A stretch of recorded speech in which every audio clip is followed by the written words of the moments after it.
तरस जे कसाही हुसन दे राजे क्यों टलदे ने करदे महबूब जे तरस आईना ते कन फुटपाथां ते हड्डियां गाल देने रहम कितायो कन आईना ते था तो इश्क कमाउंदे ने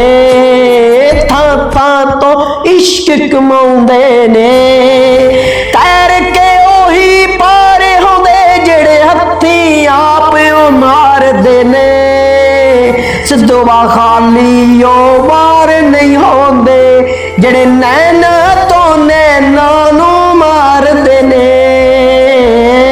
करदे तरस जे कसाई हुसन दे राजे क्यों ठाल देने।